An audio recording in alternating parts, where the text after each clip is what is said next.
Hello বন্ধুরা, কেমন আছেন? আশা করি সবাই ভালো আছেন। বন্ধুরা, আজকে আমরা 3001 একটা কন্ট্রোলার নিয়ে আমরা কথা বলবো। তো বন্ধুরা, এটা আপনারা দেখে বুঝতে পারছেন, এটা হলো ইনকিউবেটর বানানোর একটা W3001 কন্ট্রোলার।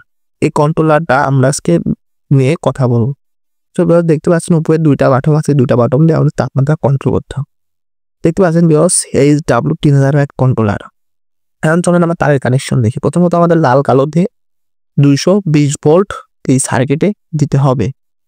দেখতে পাচ্ছেন বিকজ আমাদের এখানে ম্যাপে দেওয়া আছে 220 ভোল্ট, আর আমাদের হলুদ আর কালো তারে আমাদের 100 ওয়াট অথবা 60 ওয়াটের লাইট দিতে হবে। আর আমাদের কালো তার দেখতে পাচ্ছেন বিকজ এটা একটা সেন্সর, এই সেন্সরটা গরম হয়ে গেলে অটোমেটিক এই লাইটটা বন্ধ হয়ে যাবে।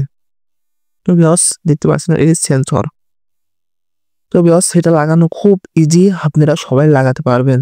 তো বিকজ দেখতে পাচ্ছেন এখানে ডিসপ্লেতে দেখা যাবে কত পরিমাণ তাপমাত্রা আছে, কত তাপমাত্রা কমছে, আবার কত তাপমাত্রা উঠছে, বিস্তারিত এই ডিসপ্লেতে দেখা যাবে। তো বিকজ এটা ছোট মেশিন হিসাবে খুব ভালো কাজ করে। তারপরে বিকজ আমাদের একটা আর্দ্রতা মিটার লাগবে। দেখতে পাচ্ছেন বিকজ এটা আর্দ্রতা পরিমাপ করা একটা মিটার। এই মিটারটা আর্দ্রতা ঠিক সঠিকভাবে পরিমাপ করতে সক্ষম। তো বিকজ দেখতে পাচ্ছেন এখানে বড় লেখাটা সেটা 10%, ওটা আমাদের আর্দ্রতা, আর উপরে যেটা 50% ওইটা আমাদের হচ্ছে তাপমাত্রা। তো বিকজ আপনারা খুব সহজে তাপমাত্রা এবং আর্দ্রতা এই মিটার থেকে পরিমাণ করতে পারবেন। আর আর্দ্রতা পরিমাপ করার জন্য এটা একটা সেন্সর, এই সেন্সরের মাধ্যমে আর্দ্রতা পরিমাপ করা হয়।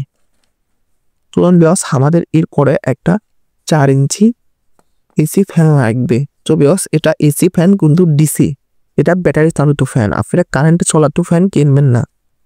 চলুন বিকজ আমরা এই বিস্তারিত দেখে নিই। দেখতে পাচ্ছেন বিকজ এটা ডিসি 12 ভোল্টের একটা ফ্যান, কিন্তু এসি ফ্যান, এসি হাওয়া করে। এরপর আমাদের এটা রেগুলেটর লাগবে। তো বিকজ এই রেগুলেটর দিয়ে আপনারা লাইটটা আলো কম বেশি করতে পারবেন।